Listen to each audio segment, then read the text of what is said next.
Welcome to the Peace Talk, this time with Jeremy Garlick. Jeremy Garlick studied philosophy and political science. He's the director of the Jan Masaryk Center of International Studies at Prague University. He was a lecturer at different universities in China, UK, and Czech Republic. He published several books and peer-reviewed journal articles. His newest book, Reconfiguring the China-Pakistan Economic Corridor, came out in late November. And recently, he was awarded a Czech Science Foundation research grant. Dear Professor Garlick, I'm very glad and honored that you found the time for this interview. Thank you for inviting me. I'm very honored to be here as well. Before we get into politics, I would like you, as always, to ask you a personal question. Okay. What was your motivation to study political science? And did you have any academic role models? Great. Okay. Well, actually, I would regard myself more as an international relations scholar rather than a political scientist per se, although, you know, my PhD is in political science. So I was really motivated. You know, I spent a lot of time teaching abroad earlier in my career before I switched to international relations. I was teaching English as a foreign language.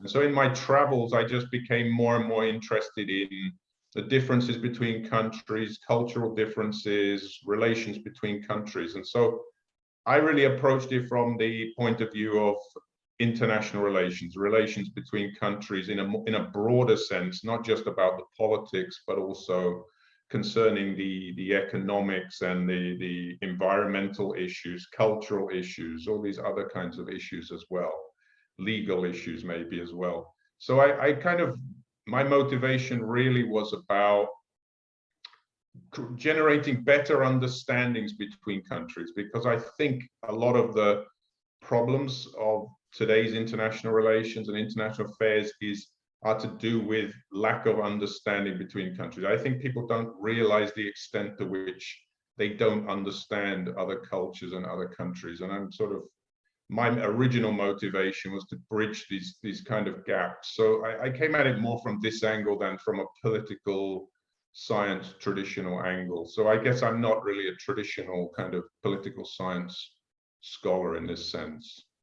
I understand, yes. As for role models, I mean, I started off in philosophy, you know, so my original role model was Ludwig Wittgenstein, actually, who talks about language games and things like that, which comes into international relations. I mean, that's often, you know, I think that's come into constructivism, although he's not often cited, but sometimes I think it's come into that aspect of international relations.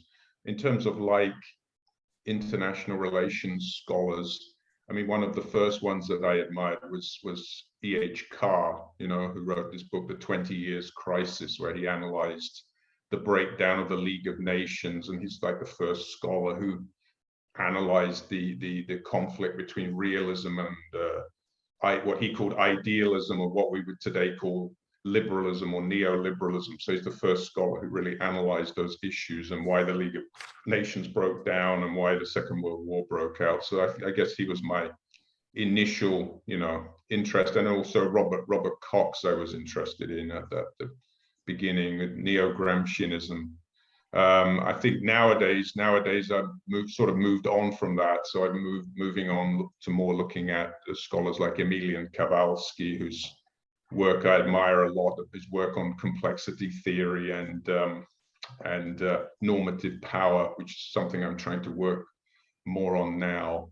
And Professor Tang is also doing a lot of very interesting work on the social evolution paradigm in international relations. And so those would be, you know, I've kind of, you know, as we do, we sort of change position and move on to something else, right? So yeah, that's kind of long story short. Yeah.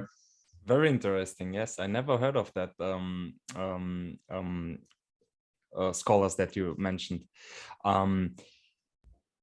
Is it related to your criticism of the international relations syllabi?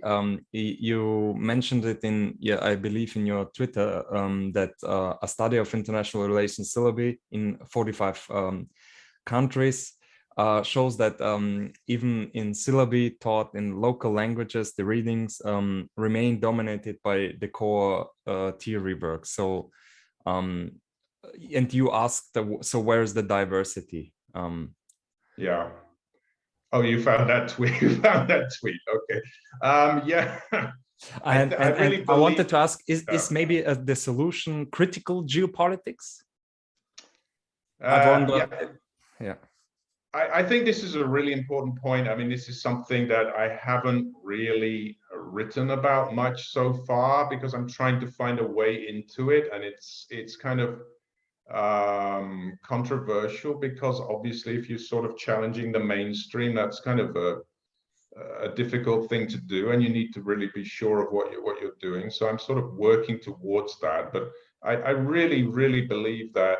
And a lot of scholars have looked at this, you know, people like Amitav Acharya has talked a lot about the need to globalize IR, you know, for a global international relations. And I think there's no doubt that the study of international relations is dominated by the US and Britain mainly, you know, the Anglo-Saxon countries. And there really needs to be more diversity and more viewpoints. I mean, something that bothers me is that a lot of the, you know, I work on things like, you know, obviously I work on China and I work on China's relations with Central and Eastern Europe, or China's relations with Pakistan. I've done China's relations with Iran and Central Asia. And what I found is that the journals I end up publishing in are categorized as area studies journals, right? Which is fine, I don't mind that. But it's sort of, you have the feeling that these, within international relations, this is regarded, area studies is regarded as the sort of poor relation of the true international relations, right? I mean, for me, I think what is called area studies, that's the true international relations, or not the true international relations, but it should be given a better status in the discipline and not downgraded to something less important just because, I mean, basically just because the Americans or the British are not looking at it as much because they're more focused, obviously, on US foreign policy or Europe or something like this, that this study of other regions is somehow downgraded because there's fewer people in the dominant countries looking at it is just strange to me. And I think that needs to be addressed. And we do need, as Amitav Acharya has been promoting this for years and years and years, we do need a more global international relations. Yeah, I understand you. And there was a feminist critique as well that it pointed out that mostly men are writing international relations, and yeah, that's another it's a male dominant view. That's another problem, and I really, you know, I'm male as well, right? So I'm here, I'm male, but I'm really aware of that, and I'm trying to work with, you know, I'm trying to encourage female scholars. I mean, I can't do that much, but what I can do is in my own team or my own circle to encourage female scholars. And I don't know if you looked at the articles that I've co-authored. All my co-authors are female, right? I mean, and that's you know, and because and I don't pick them because they're female. I pick them because they're quality scholars and they do good work, you know. And so it just, I think the profile of female scholars, not just female scholars, but scholars from different countries, right? Not just from the Anglo-Saxon court. So I have, for example, I've co-authored with Gaziza Shakhanova, who is from Kazakhstan. I've co-authored with Radka Havlova, who's Czech. You know, I really believe that this needs to be more, you know, more kind of focused on in the discipline. And we need more voices from different countries, and we definitely need more female voices. And there's, in my view, there's absolutely no reason why you know, women are, you know, in my view, great scholars. You know, they can be really, you know, fantastic scholars, right? Yeah, it's difficult when you study China relations and China politics, because in China I believe you hardly can find a woman, but okay. So there are some. I know. some.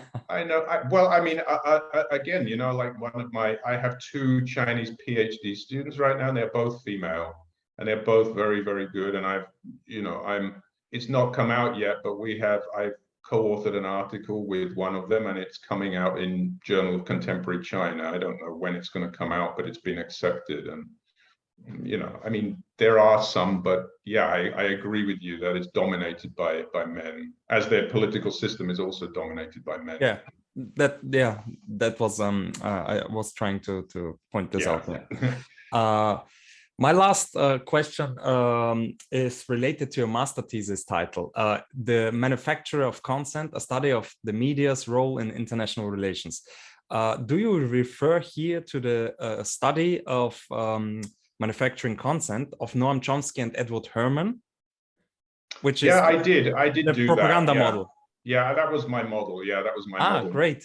That's some time ago, though. You know, that was not my PhD thesis. That was my master's thesis, and at that time, I decided to focus on North Korea. So my idea with that thesis, I was interested in that idea of manufacturing consent, and what I was trying to deconstruct in that thesis was the Western media or the international media's focus on North Korea as being like this sort of, obviously it is a dictatorship, obviously, but the focus on North Korea somehow being like Darth Vader.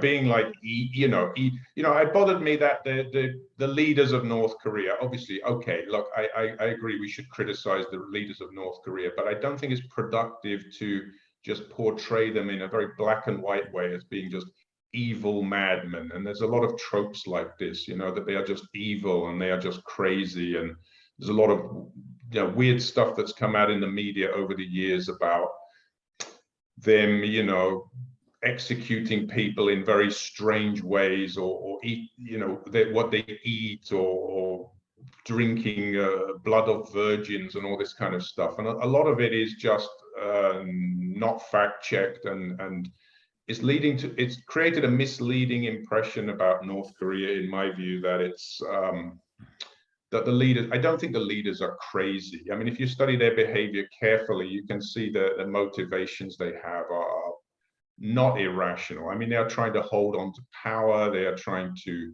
sustain themselves against the US. I mean, they feel very threatened by the US due to what happened in the Korean War, where, they were obviously heavily bombed by the US. I think we need to, I was trying to deconstruct there that we need a more kind of rational discourse about North Korea that is not just, they are not just evil and crazy. And we also tend to forget, the other thing is we tend to forget all the people, right? I mean, just portray North Korea as this weird place full of crazy people. And what about all those poor, what about those 20 million people? I mean, they can't all be weird and crazy. I mean, it's just we need a more kind of nuanced picture of North Korea. So that's what I was trying to discuss there. Yeah.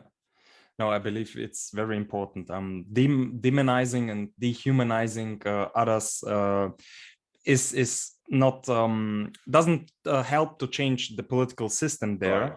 Right. And also in contrast, we do in the West, like we have no hierarchy and no power structure.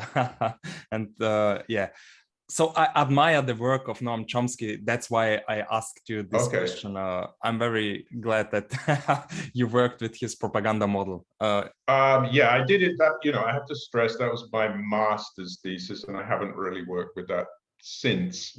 So yes. That was and I haven't applied that to China per se. Yeah. But I sort of I think that's a useful model for. He actually addresses Western media and US media, and I think it's quite necessary to we all know obviously that the North Korean media is propagandistic, and we know that Chinese media is propagandistic. We know there's problems with that, but I think we need to also recognize the problems with our own media and other kind of discourse, not just media but other discourses. Yeah. And Noam Chomsky pointed this out, that it's easy to say, okay, in a dictatorship, okay, here is the power structure, here is the propaganda. It's easy to point it out and it's clear and almost evident. But in the West, it's tricky because we do like we are democracies, we are open societies, and it's more tricky because people feel free. But yeah, it's more tricky.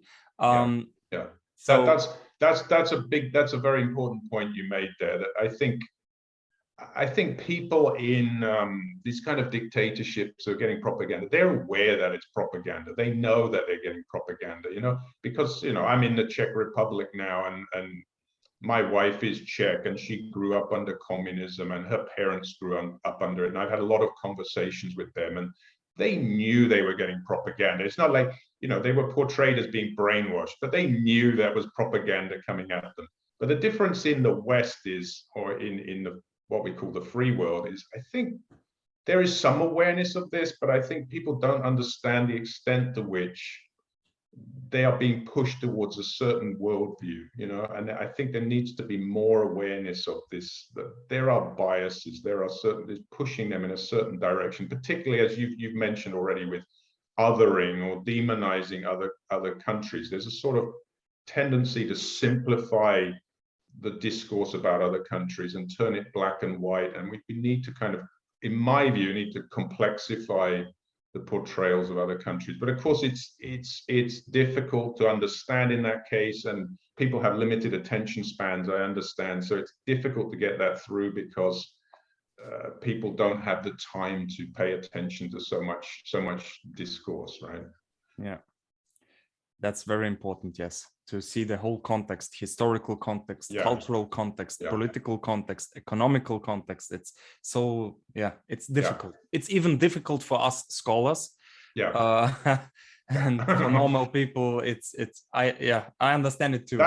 That's the problem of it, that it's difficult enough for us to do it, and then to get it across to ordinary people who maybe don't care, or they don't have time, or they have other worries and their own lives. I mean, why should they be concerned about that? But I think gradually, with the internet, there's more spread of awareness of different cultures, and I think we see that in the US, for example, where the first time I went to the US, when there wasn't any internet, I went there in 1991. Obviously, there was no internet at that time, and the awareness among American people that I saw was very, very low of the outside world. But I really think that's changed in recent years. The younger generation of Americans are now much, getting more aware of other cultures, getting influences from them. For example, things like K-pop or Squid Game or something like this. And there's a greater awareness of the outside world. So I think we do see some steps forward in this. Yeah, I totally agree. Yes. So let's move on to your main field of research. But let's begin with maybe historical context. The New Silk Road, or other name is One Road, One Belt, or Belt and Road Initiative. There are many names. But the name New Silk Road suggests that there was an old Silk Road. So what's the history behind this old Silk Road? Why is it so important, and why the name? Okay, this is like, this is a part of it that is, to me, is more about the discourse, the narrative, the sort of ideational aspects of it, rather than the reality on the ground. I mean, the old Silk Road is referring to the trading routes that went through Central Asia, the trading of silk. From, silk was a Chinese product from thousands of years ago, a very valuable product. Obviously, that's made by silkworms, and it was only possible to do it in China. Only the Chinese had it, so they were trading the silk through these trade routes to Europe and Arabia and so on. So it's referring to that old trade route. And so the New Silk Road is because, the image it conjures in our minds is of a re-establishing those trade routes between Asia and the Middle East, or Asia and Europe, or maybe Asia and Africa. So it's about re-establishing connections. But I think for me, the use of the term New Silk Road is, that's a good image, right? It's a good image for it, but it's not really worth thinking too much about the connections with the old Silk Road, because there you were talking about long journeys using camels and so on, with trading posts through Central Asia. And the technology has completely changed. I mean, now we're using planes and ships and railways and so on. So it's good as a symbol of what it is, but I think we need to be careful about focusing too much on that old Silk Road. It's amazing how China developed in the recent decades. China had in the 1970s, a very weak infrastructure and weak economy. And within 40 or 50 years, it became the world's largest export country.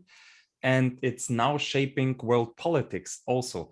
My question here is, what kind of infrastructure project is China planning to build? Right. Well, they're already building them. I mean, there's been a lot of investment. I mean, the other thing about the Belt and Road Initiative, or the New Silk Road, as it's sometimes called, is that we need to be aware that it's really a continuation of what was called the Going Out policy, which was launched in 1999 by Jiang Zemin. It's really a continuation of that. It's encouraging Chinese companies. There's been a deliberate encouragement by the Chinese government of Chinese companies to go out into the world, to seek new markets, to do infrastructure construction projects. And it particularly focused on infrastructure construction because it's an area in which there's a lot of Chinese companies. They have a lot of experience within China of building railways, building dams, building roads, and so on. So it's something where they have expertise and they can export it, particularly, I think, to the developing world, where that kind of infrastructure is really lacking and is needed, and those countries don't have money for it and don't have companies that would do that. So I think, particularly in the areas of energy and transport infrastructure, that's where the Chinese have been working. So they're building, in Pakistan, that I've looked at in my latest book, I've looked at the China-Pakistan economic corridor. So the main focus of it really is energy and transport. So they're already building energy plants. They're developing coal mines, which is not environmentally friendly, but Pakistan lacks energy and they're investing in that. They're building dams. They're working on railways and roads and ports and things like this. So that's what they've really been doing. Is I think if you look from country to country, the biggest area of investment by China is in energy and transport infrastructure. So maybe that's the reason why many people, neo-hawks, conservatives, and so on, are putting China in a way like an empire. It's a threat to Western interests and security in the sense of security politics. Maybe that's the reason, because China is investing in airports, in critical infrastructure, in very important infrastructure. So maybe that's why people are shouting out loud, "Oh, it's dangerous." Yeah, I mean, for sure, it's a challenge, to the West. But I think the other thing we need to point out is why it's a challenge to the West is because the West hasn't been doing that. The West has not been investing in infrastructure in the developing world. It's not had a focused, there may have been some investments here and there, but it's not been a focused program of this. And China has filled a gap that the West has left, So for example, I looked recently at comparing US to Chinese investments. So US investment in Africa, for example, very important, but a lot of their investment has gone into health, right? So they've been investing in health. Very important for Africa, for sure, but you haven't been focused on infrastructure, on energy and transport infrastructure. So the Chinese have come in and filled that gap that the West has left, and so it is a challenge to the West. And I think the West, needs to be thinking about how to meet that challenge and what to do next. And now we do see some movement finally, the Belt and Road Initiative was announced in 2013, and finally in 2021, 8 years later, we see President Biden talking about the B3W, Build Back Better World, which is clearly a reaction to the Belt and Road Initiative. And we see the EU introducing Global Gateway, where they just announced, I think, around a 300 billion euro program for infrastructure and other investments in the developing world. And we finally see a reaction to it. But I think there needs, it is a challenge to the West, and the West needs to think about what it's going to do. Yeah. Many disagree on China. So, like we said, neo-hawks and conservatives in the US especially did criticize a lot China's politics and see China as a threat.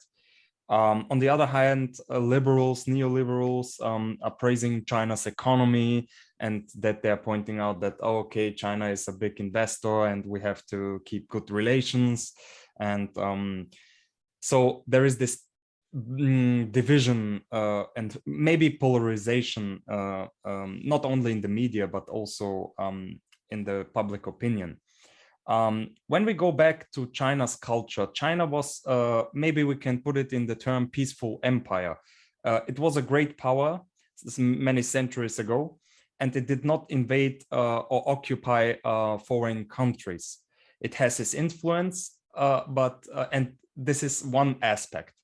But recently we can see, especially when we keep in mind the protests in Hong Kong, or the fact that China does not recognize Taiwan as a different country, and China's approach to ethnic minorities is also one can debate. If I remember correctly, there are more than 50 minorities in China, and we tend to forget this. And it's not always peaceful, like we see in Tibet and so on and so forth. So we can see both sides. So we can see this economic prosperity and this will to develop and shape the Asian region. But on the other hand, and the SpartleyIslands, we see there is tension, and so on and so forth. So it's like, how can we analyze this approach of China? Good question. That's a really huge question. Yeah. Okay. So that's a huge question. Okay. So if we go back in history, you said that China was a peaceful empire. I know what you mean, that it was not as expansion, or it does not appear to be as expansionist as some others. But on the other hand, if you look back at the history, they did invade, Mongolia, and they did expand into Tibet, and they did expand into what is now called Xinjiang province. There's a lot of wars in China's history as well. But it's true that they didn't, expand by sea as the European powers did, or as Japan tried to do, in the 20th century. So we could say they're a peaceful empire, but they're not actually historically as peaceful as all that. And there was a lot of bloodshed, and there was a lot of internal conflict. I think you need to view that in terms of like the Han Chinese, which is obviously about 90% of the population. Han Chinese culture started in, the middle of China, and kind of expanded outwards over, 2 millennia, right? So China is sometimes called a civilization state. And I think what people mean by that is that Han Chinese culture has assimilated other minorities, and they have, there's a lot of people who are now called Han Chinese whose ancestors belong to minorities who've been assimilated into the Han core, So as you correctly mentioned, there's a lot of minorities in China. And I think the Chinese approach to this, the Han Chinese approach to this is not talked about much, but it's basically an assimilation. They try to assimilate them into Han Chinese norms. I mean, they'll make a big show about, the minorities, nice minorities are dancing here and wearing their costumes, but they're really trying to assimilate them into Han Chinese culture. So a lot of what we're seeing with these issues like the Tibetans or the Uyghurs in Xinjiang, what they're really, I mean, people talk about genocide, right? I mean, I'm not going to comment on that too much because I think genocide is a big word, and it's you know, I'll leave that for somebody else. But I think what people don't mention so much is that they are really trying to assimilate them into Chinese norms. They are trying to change their culture and make sinicize them, make them more China friendly. So I think they are, I would say, trying to, if we don't want to talk about genocide, I think what they are trying to do is erase their culture, right? They are trying to bring them into Chinese culture, and the same with the Tibetans. And there's signs already that there's fewer problems in Tibet, and I think they have managed to assimilate a lot of the younger generation in Tibet. I mean, I haven't been there recently, but they are trying to shift them culturally into Han Chinese norms. I mean, there's no doubt about that. So, if that answers your question, and then you had a second part to your question, which I've now forgotten about. But no, you answered it quite well. It's like we forget in the West that there is tensions in, for example, Ireland or the Basque region in Spain, Catalonia, and there are tensions and so on and so forth. So the fight of independence, sovereignty, it's not a Chinese phenomenon. It's in politics very common, and we like to forget this. We do like to forget this. I mean, you know, again, as I say, there are definitely big problems in China, but as you say, there are big problems in other countries as well, you know, and it's not just, you know, obviously China's the biggest, and China's rise concerns the West, and the West feels threatened. So we're tending to other China, turn China into an other, right? I mean, you know, I'm not saying that what they're doing is correct. I'm not agreeing with it. It's not good what they're doing in Xinjiang and Tibet. It's not at all. It should be condemned. But there are problems elsewhere as well that don't get as much attention, that we should also pay attention to. Yeah. And you mentioned civilization state. It's a term that I believe Martin Jacques. I hope I pronounce it well. I'm not sure. I think his name is Jacques, I believe, but yeah, okay. Martin Jack, yeah, okay, Jacques. And in his point of view, the reason why China could hold together this many ethnic groups is because of in this big area, in this landmass, is because it was a civilization, like you mentioned it, and maybe we have to understand, like you said in the beginning of this interview, as Martin points out, that we see the rise of China as a threat because we are stuck in this belief system that modernization, technology, development must come from the rest. So I use the term McDonaldization, but that's a sarcastic term.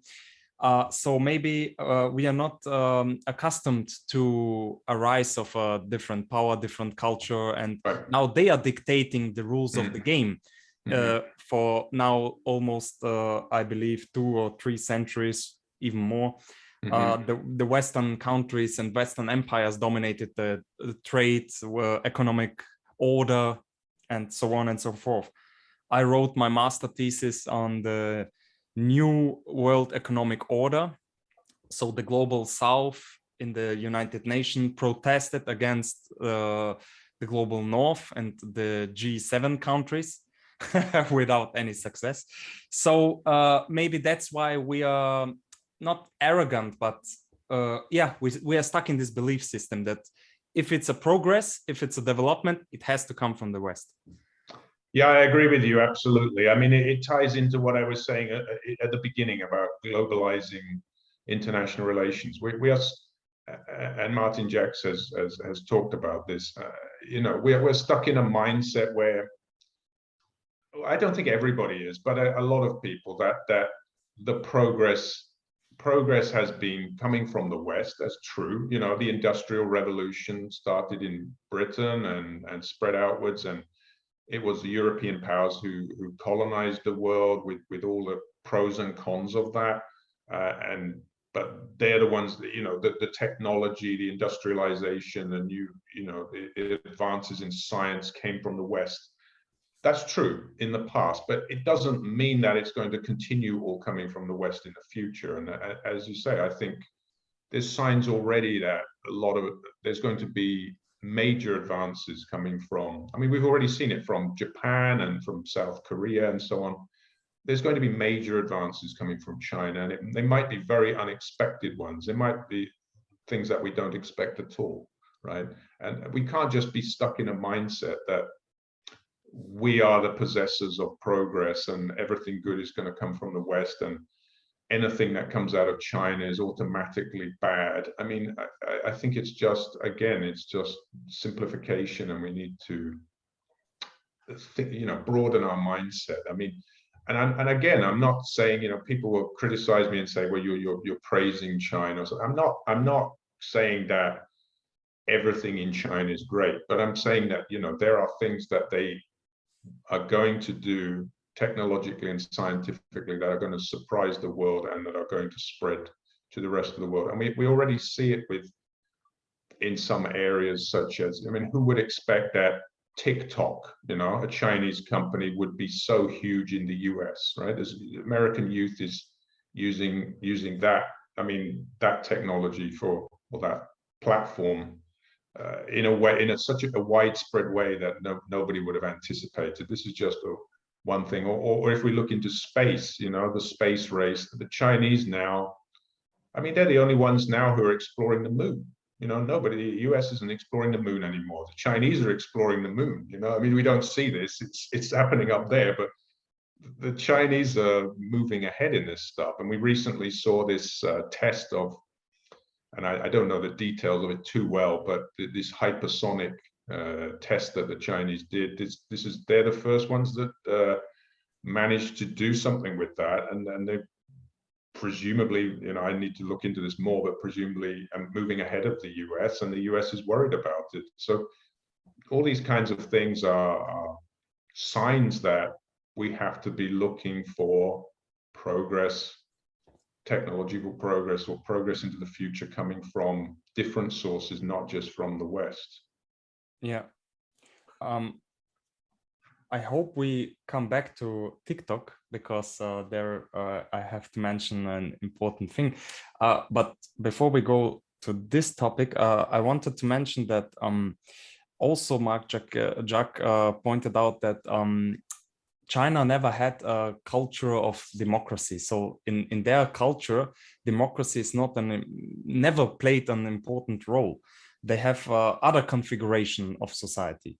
And we also tend to believe that democracy is like a non-hierarchical society where everybody can participate. And we believe that we are living in an utopian world, but this is not true. The US and NATO are invading other countries, even without the permission of the Congress. Obama became a peace prize, and he started 7 wars, started drone missiles. So we have to criticize also Western powers. And the term democracy is also, it's like expanding democracies of the costs of human lives is also not a great idea. And recently we see this aggressive rhetoric from the G7 meetings against China. We saw that Ursula von der Leyen and the EU also is trying to rival China's approach to the Silk Road. So we see there is a pushback from the Western countries. Could you explain us this this pushback? Is it real? Is it or is it just rhetoric?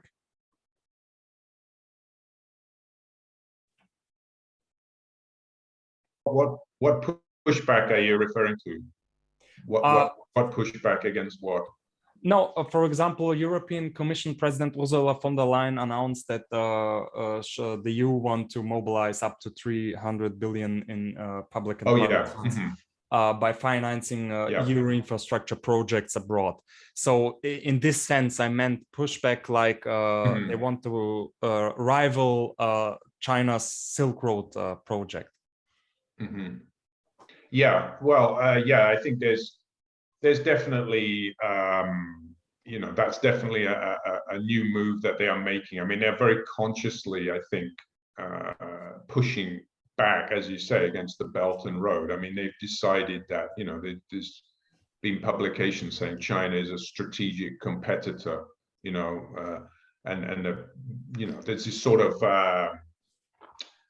I don't want to say schizophrenia, but there's this sort of contradiction in the EU at the moment. Do we cooperate with China? Do we compete with China? And I think they're sort of on a level at the moment where, let's cooperate and compete. Let's try to cooperate and compete. I don't know how you do that, but there's definitely a sense in which, they realize that they need China. I mean, there's a huge trade relationship with China. There's a lot of Chinese investment in the EU. They can't really cut China out of the picture. So there needs to be some level of cooperation, at least at the business level. But at the same time, they see China as a strategic competitor and need to push back against it. So this global gateway, 300 billion euro investment is the first sign that they're consciously pushing back. But I think at the moment, from what I saw, I looked at the plan there that they made for the money. The problem would be at the moment is some of the money they've got in there, quite a large amount of the money they've got in there is existing programs. It's diverting or relabeling money from existing programs. So it's not new money necessarily. Some of it looks like new money. And the other issue that we can see there is that it's not really clear at the moment exactly what they're going to do with the money. The overall vision of it or the overall aims of it are not entirely clear. It's also not clear, some of the sources of finance they're talking about coming from private sources, so it's not clear how far advanced they are in mobilizing that cash, or how far they've got forward with it, or whether it's just at the moment just rhetoric. So I think we need to wait. We need to give them time. Obviously, that takes time, but we need to wait and see what specifics come out of that initiative. Yeah.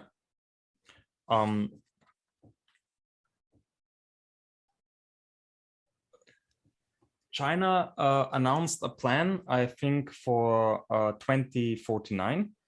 The goal is to be a leading power in artificial intelligence, in technology, in sports, and in the economy as well. So, and we can see this nowadays very clearly.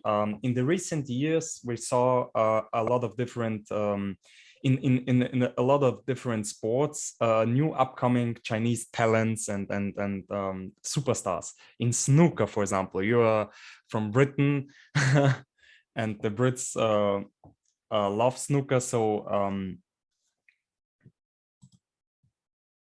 I'm following that. Yeah, snooker. Okay, because you was frozen. Okay. Yeah. Yes, in snooker, for example, in MMA, in mixed martial arts, in chess, and so on and so forth. So the Chinese are growing also culturally. They are like integrating themselves in many areas in the film industry. Like they are investing in this movie Fast and Furious, and so on and so forth. So Chinese is also trying to mobilize, or not mobilize is maybe the wrong word, but also to develop a cult. It has a cultural approach. That's what I want to mention. So it's astonishing what they are doing in all areas of fields. Yeah, it's just, you say it's astonishing, but I think the record on this so far is very mixed. I mean, if we look at China's promotion of its culture, if I again refer to Japan or South Korea, which have really been amazingly successful, particularly if I look at South Korea, where I lived for 5 years. When I first went to South Korea in 1998, right? I knew nothing about South Korea except the Korean War. I literally knew nothing about it, nothing about the food, nothing about the culture. And I think in Europe, we knew nothing about Korea at all. You know, there was just nothing. I was complete blank.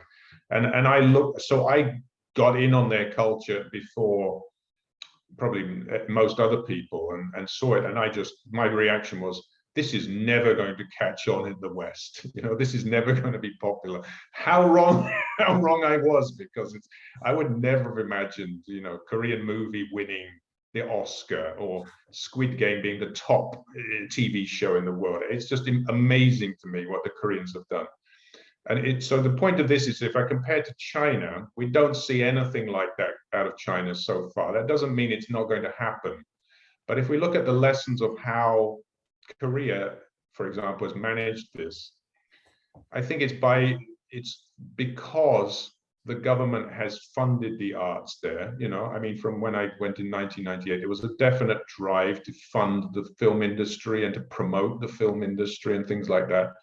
But I think at some point have realized that they needed to relax control creatively. They needed to let the creators create whatever it would be, even if it's stuff that looks negative about Korea, right?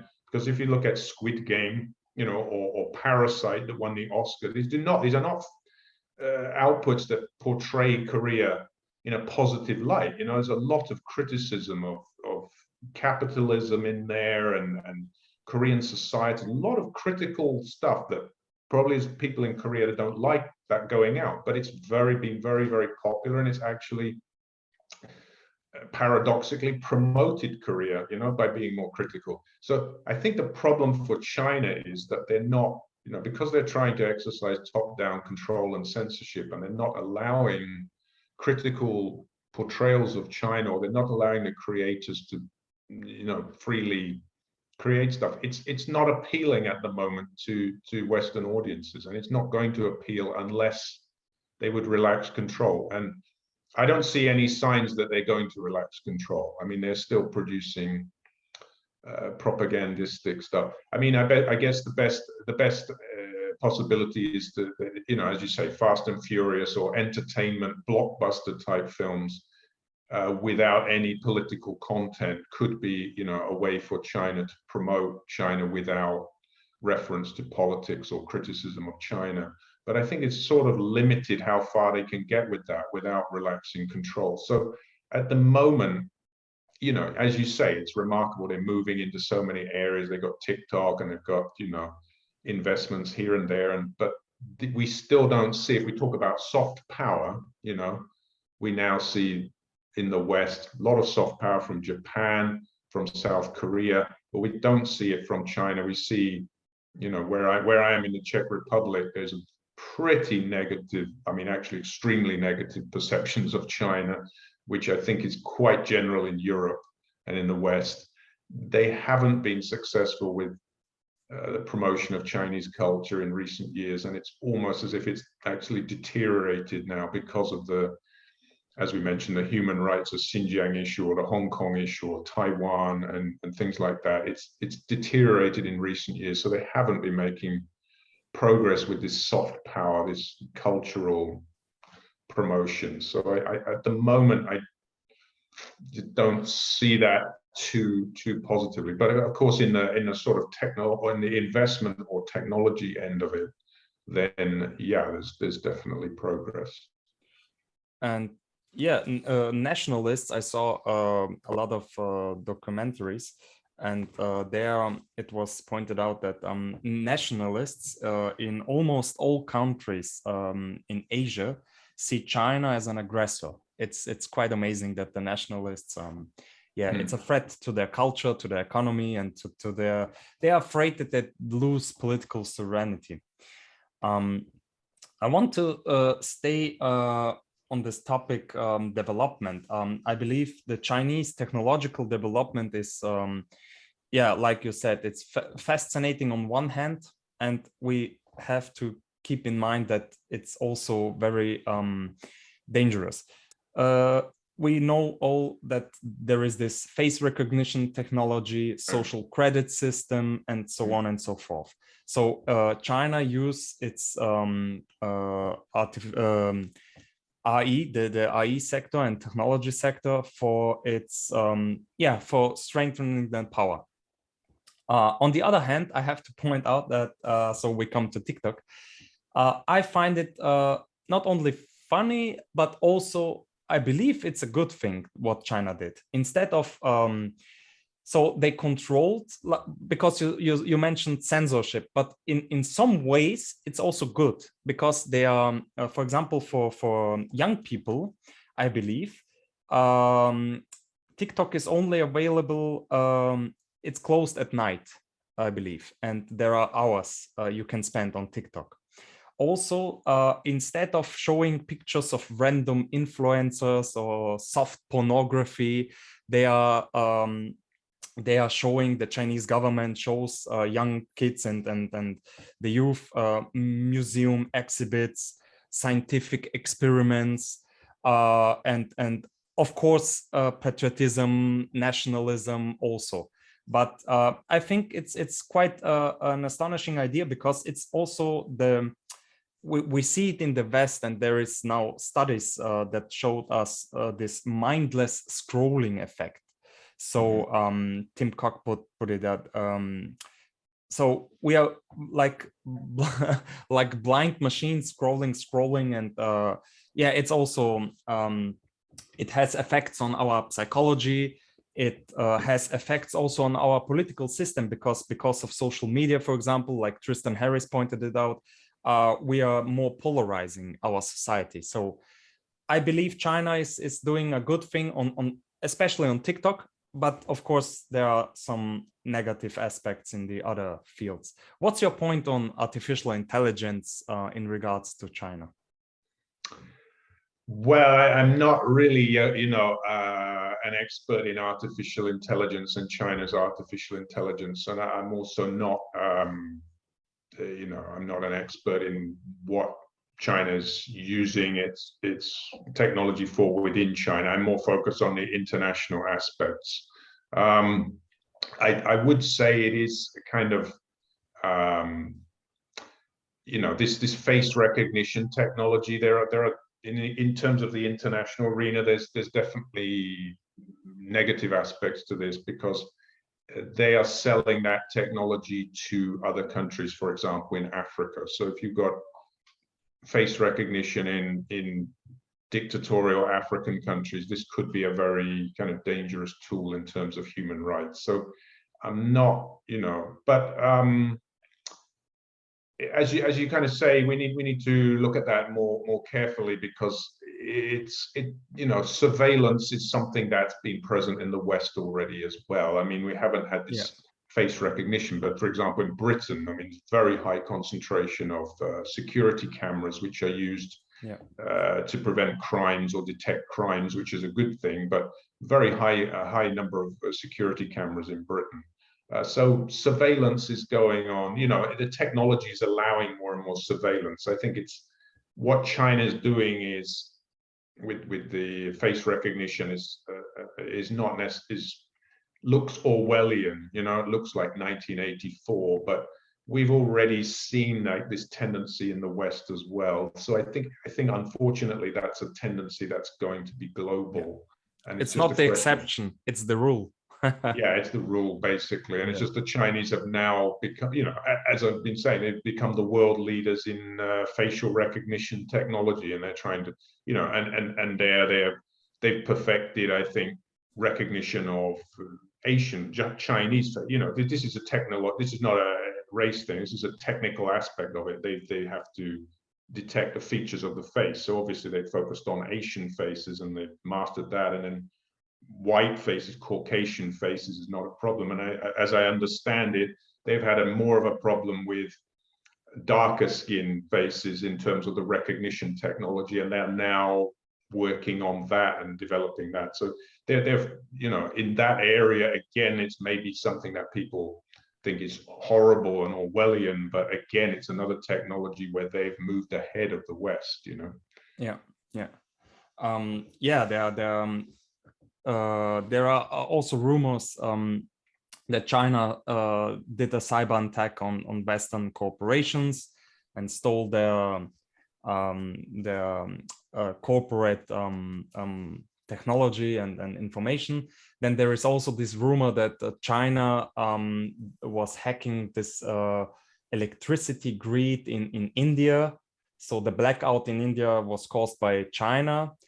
I don't know if it's a fact or it's just rumors, but yeah, there are quite some I debates. also don't know if it's a fact or rumors. I haven't looked into that. I'd have to look into that. But I think there is a lot of evidence clearly that they are using cyber attacks. I mean, there's clear evidence of that. But then again, we need to emphasize that, you know, we don't have clear information. It's all top secret, but I'm sure that the other countries are also trying to do cyber attacks. I mean, I think every country is now working on that.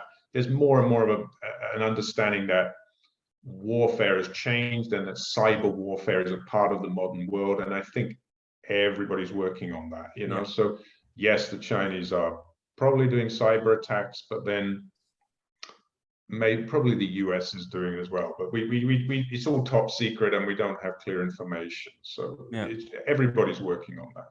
Yeah. And if we stay in the technological development, Chinese companies are dominating the mining, the battery, and this kind of sector. And it's quite astonishing also that they are doing a lot recently against environmental pollution. So they had this air quality problem, and there is a lot of smog in big Chinese cities.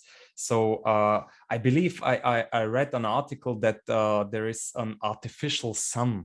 So and so on and so forth. So they did a lot of crazy things. Because of the smog, people did not have sunlight. And yeah, it's unimaginable. But it's also a sign how big the industry is in China. And yeah, I mean, I'm glad you asked that, because there's the renew. I mean, I just taught this to my class this week, so I'm really like my head is full of this renewable energy. But I think people don't understand that China is the world leader now in renewable energies. It's literally the world leader, and people say, you know, people have this impression China's a huge polluter and it's doing nothing about renewable energies. Okay, it's true, China's a huge polluter. That's for sure. But they are aware of this problem. The people have protested about this and said, we want to live in a healthy environment. We don't want our children, you know, getting lung cancer and all this kind of stuff. So the Chinese government is pouring billions and billions into renewables. They are the biggest investor. You know, if you look at this data, they are the biggest investor in renewables. They have the biggest renewable energy sector. I was looking at it. They built solar panel plants out in the desert, and they had problems. Again, the deserts are so far away from the population centers. They had problems with transporting the energy, and the energy was being wasted. And they have constructed a huge kind of power line over to the population centers. So they're doing a huge amount to try to diversify into renewable energies. And when you said about the artificial sun, I haven't heard that story, but the one that amazed me when I was living in China was they told us, okay, there's not enough. We need some more water. In northern China is very short of water, very short of rainfall. And they said, okay, the government's going to fire pellets into the clouds to make it rain. And I was like, wow, that can't be true. That's science fiction. And then I found out, no, they actually literally do that. They literally can fire into the clouds and make it rain, you know. So this is science fiction that's coming true, you know. And going on to renewable energy, you know, an international aspect of this is the Democratic Republic of Congo is the biggest supplier of producer of cobalt, right, which is needed in lithium ion batteries, right? It's a crucial element in there. It produces about, I think, something like 70% of the world's supply of cobalt. And the Chinese are the most active there. The Chinese are investing in that, and they've kind of cornered the global cobalt industry. So this is another aspect where, and this is for renewable, you know, this is renewable energy. This is connected to renewable energy, to batteries. They've really cornered this industry in renewables, and the West is really out of the picture there or far behind and needs to catch up. So it's another area. And I think renewable energy we need to mention is, the Chinese are the first to recognize that the West has been thinking, this is a loss-making industry. We can't make money on this. And the Chinese are thinking, no, we're going to corner this and we're going to make a lot of money on this. We're going to make a world-leading industry in this. And we're going to make, maybe it doesn't make money yet, but in, who knows, 10, 20 years, we could be making a lot of money on this. Yeah. And China is also investing in biodiversity. It's in developing countries. One article stated that they are planning to invest more than $240 million so it's the biggest investor in biodiversity as well. So yeah, China is doing well in this sector. Let's move on. I believe, and you said it in many other interviews, the relation between China and different countries is not like Russian projects or the EU integration projects, but it's what is the term? Bilateral. Yeah. Okay. And also I found it very interesting. You mentioned that China is a very careful observer of the and reader of history. So do you believe that this is sorry, I lost the last I lost the connection. I lost the last part that you said. I missed it. Yeah. You said in one interview that China is a very careful reader and observer of history, of global history. Right. So is it a positive or negative thing? Because when we keep in mind the invasion of Japan, and Japan did a lot of atrocities in the past when they are invading China. So do you believe that this will shape the future relation between Japan and Russia and China? Japan and China?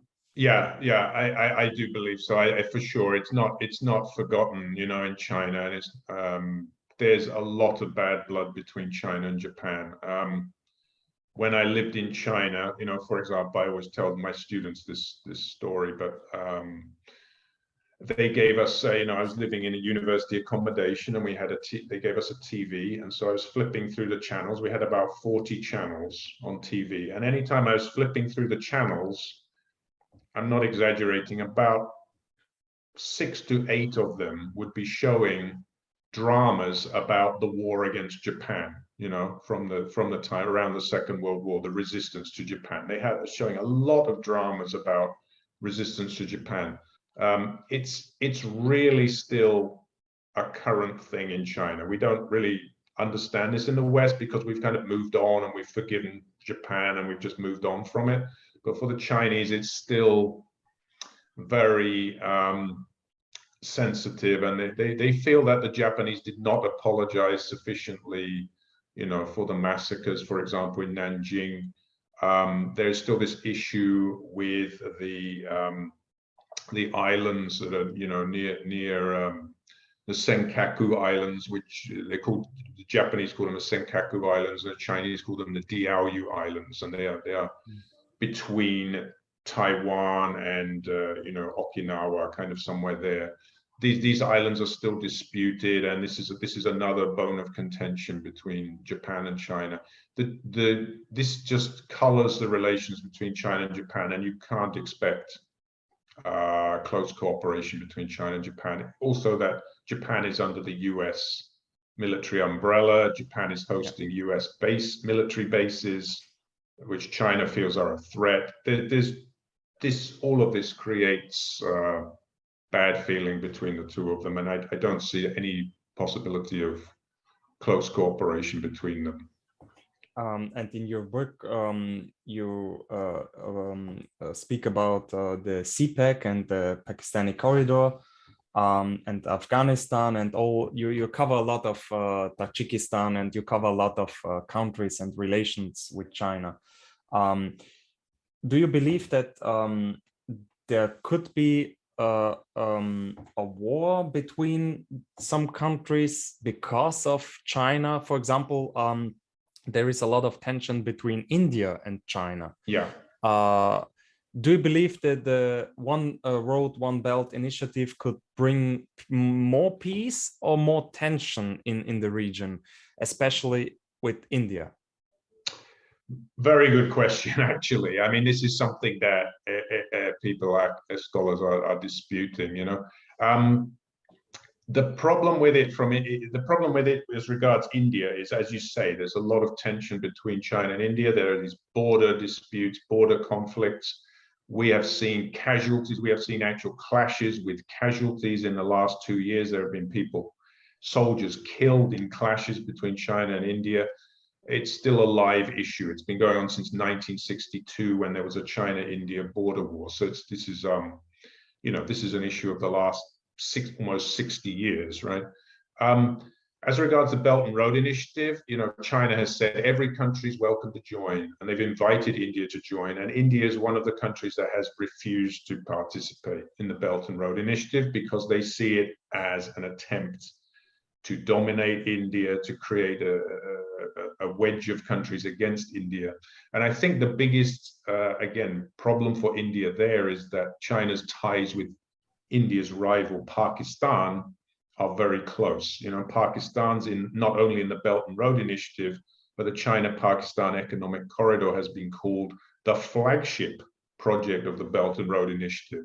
So India takes this, I think, very badly as an attempt by China to, you know, encircle it, maybe, you know, to try to create a wedge against India, because Pakistan also has its own border disputes with India. So that's something that China and Pakistan share against India. And I kind of go into this in my new book, which is called Reconfiguring the China-Pakistan Economic Corridor. I go into this in a lot of detail, which I won't go into here. But basically, in my view, that at least the China-Pakistan Economic Corridor, it's called the Economic Corridor, but I think there are, as I try to show in the book, there's a lot of security and geopolitical aspects to it.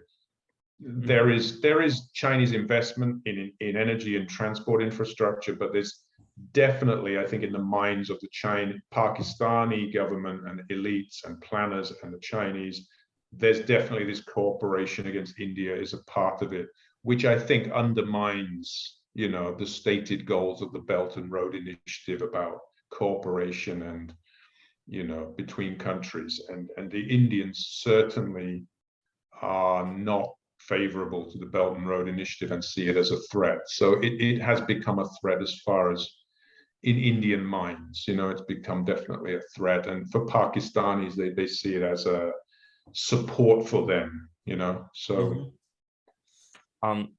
And when we keep in mind that Saudi Arabia and Iran are in a proxy war in Yemen, when we in Syria, when we keep in mind that Russia is had a lot of tension with the NATO states, and there is also a proxy war in the Ukraine, where Russian troops are fighting the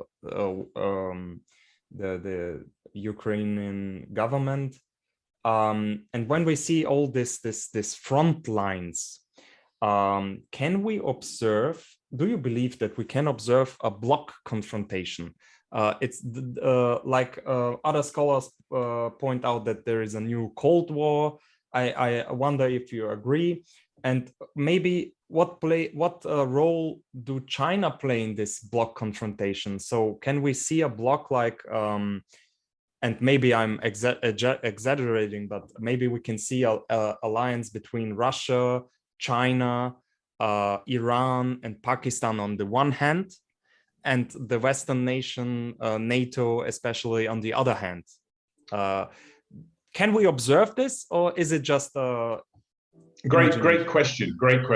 And it's a complicated question. I think I first would point out that, you know, the the West is itself, as we point out at the beginning, the West is itself, as a bloc, has divisions in it. We've seen divisions recently. We've seen this dispute between France and Australia, about this AUKUS, the Australia, UK, US, and the French being very offended by this. And we've seen various divisions about, between now Britain and the EU, so, about the Brexit, and Britain and France are now not on good terms either. So, just as an example, we'd see a lot of divisions in the West. And I would point out that let's say between China and Russia, where it looks like a close alliance, they're not necessarily as close as you would think. I mean, I think they've been pushed together by the Western pressure, especially Russia, where sanctions were put on Russia because of Ukraine, by the West, by the US, and by Europe. And the result of the effect of this actually was counterproductive for the West, because it pushed Russia more towards China, because Russia needed markets for its exports, and that pushed it to go more towards China. And so relations between China and Russia are relatively good, much better than in the past, growing cooperation seemingly. But I think there's still tensions between them. There's still not a perfect trust between them. I mean, Russia would still like to be the senior partner in the relationship, but it really can't be, because China's economy is so much bigger. And China's population is 10 times bigger, and so on, right? And China's the one that's growing. So I think Russia is really concerned about this, about being dominated by China. So I think, and as we've seen, the Belt and Road Initiative came in, and 2 years later, the Russians announced the Eurasian Economic Union.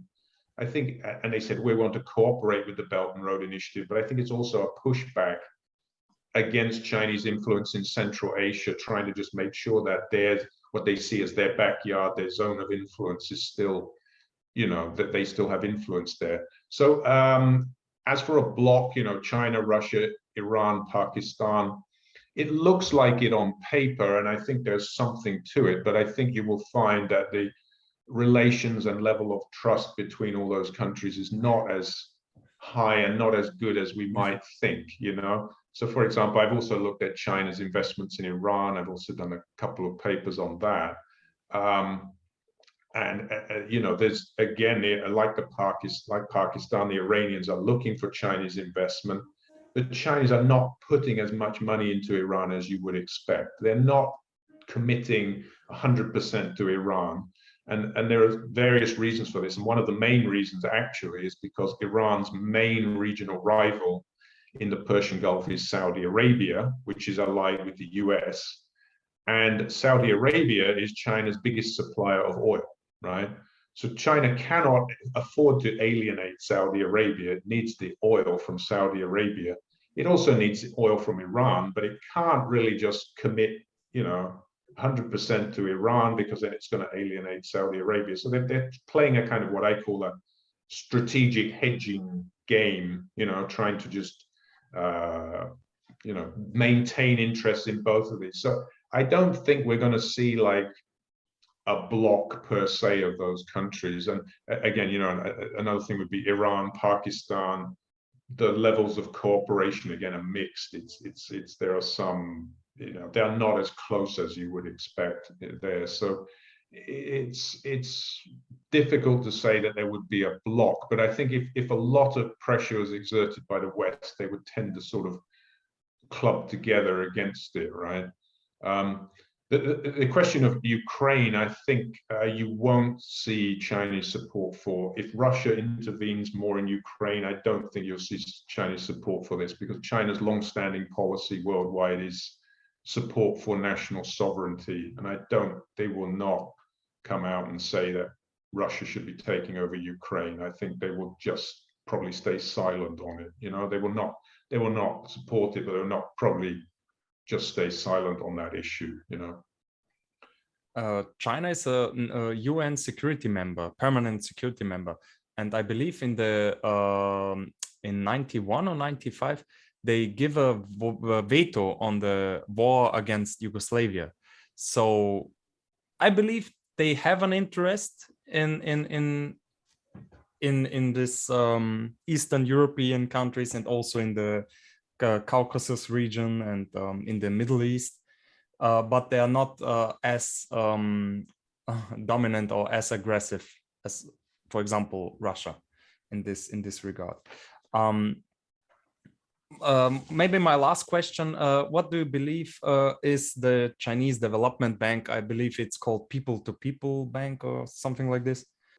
I wanted to ask because maybe you can see some parallels between the Western organizations like World Trade Organization or World Bank, and is it the same approach? Because I read this autobiography, Economic Hitman, and it's like the Western developing organizations are doing this because of national interests, because they want to change the structure, the political structure and the economic structure, so that Western companies can extract more resources on their own condition.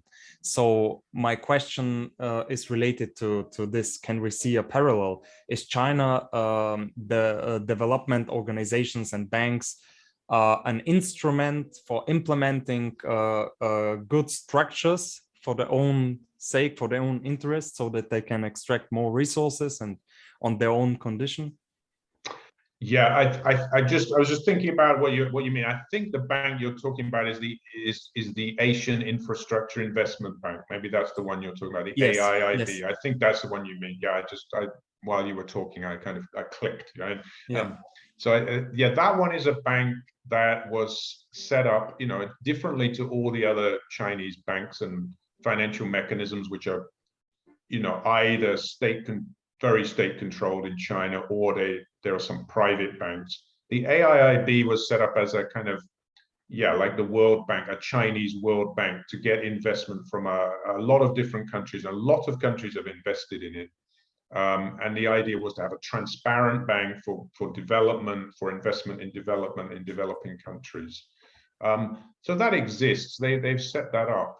And there are some projects going on. I mean, I've looked at it, even strangely enough, some of the main projects are in India, which is funny, but they are doing some infrastructure developments and things through that bank. I just think the thing we have to be aware of is that and it's very transparent. You can read all the accounts, you can look at all the financial details of it. I just think we have to be careful about the AIIB because first, the amount of investment going through there is not as high as the rest of the Chinese investment. It's a fraction of the investment that's coming from the Exim Bank of China, which is the state-controlled one. So it's on a much lower level than that, which, okay, fine, no problem. But it's not as significantly huge an amount as the other Chinese investment. And so that's one issue with it. And the second thing I would say is that, yes, that's very transparent, that bank, but that's in marked contrast to the rest of Chinese financing, which is generally not transparent at all, right? So in my view, the AIIB is a kind of way for China to say, look, we are being responsible. Look, we are promoting development. We are being transparent too. But it's sort of, they've put it on one side and it's separate from all the other state-controlled stuff. So it's kind of like you shouldn't kind of overemphasize. I think sometimes a few years ago it was being really overemphasized. It was being really exaggerated. But it's there. So it's a step in the right direction. But I think we still have to be careful because the majority of Chinese financing is still going through this very top-down route through loans from Chinese state bank. So I don't know if that answers your question. Yeah. And my last question, I know it's not your field of study, but I wonder if you have an opinion on the Corona crisis. Does the pandemic stop the Road and Belt Initiative because many foreign Chinese workers are brought? So did they bring them home, or and China has a very strict zero COVID politics, so it's very rigid and it's very autocratic and maybe yeah, like a dictatorship. So what is your point on the pandemic politics, and yeah, how does it affect the Belt and Road Initiative? Yeah, that's a great question again. You know, so I think what it's done is it's slowed everything down. You know, it's really slowed it all down. So I think the Belt and Road Initiative was actually, the evidence I've seen is that it was slowing down anyway before the pandemic. I think, you know, particularly I just recently, you know, as I did this book on Pakistan, China-Pakistan Economic Corridor, I looked at the investment there, and the high point was 2014 to 2018, something, or 2017, something like that, 2014 to 2017. There was already a slowdown in 2018, 2019 in the investment. And the pandemic has slowed it down even further. So, for example, in this case, there's a land border connection between China and Pakistan. There's just one road that crosses over there. In 2020, because of the COVID pandemic, the Chinese closed the border almost the entire year. And I believe there were only 66 containers went across. A very small amount of material went across the border in 2020. So, for example, in that case, it's really slowed it down. It's really impacted it. I'm not aware at the moment. We don't have, I mean, I've seen data on Chinese personnel posted, you know, abroad. You can access that data. I'm not sure because, you know, it's so fresh. The latest data I've seen is probably 2019. So I'm not sure if they've been pulling all the personnel back to China or what's happening there. But I think we can say that it's definitely, it was already slowing, and it's probably slowed it down even further. So yeah, it's impacted it for sure. Yeah, so I don't have any further question. Feel free to point something out if we forget something to mention that is important. No, thank you. You know, I mean, I'm just well, I mean, I would just like to point out that, you know, I have these two books that I've written. You know, one book, my first book was on the impact of China's Belt and Road Initiative, where I looked at the Belt and Road Initiative as a whole.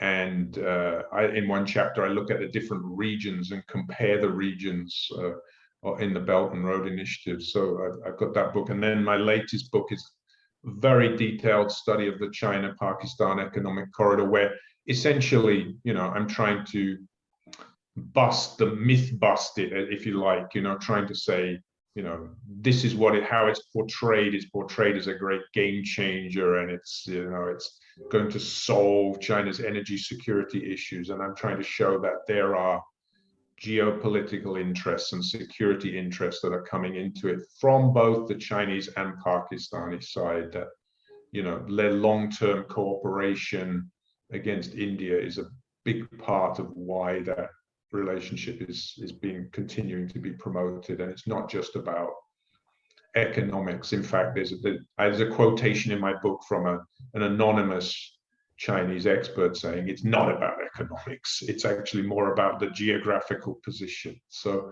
if anybody's interested in finding out more about the China-Pakistan Economic Corridor, I sort of, you know, I tried to deconstruct the official narratives and create, you know, a clearer picture of it.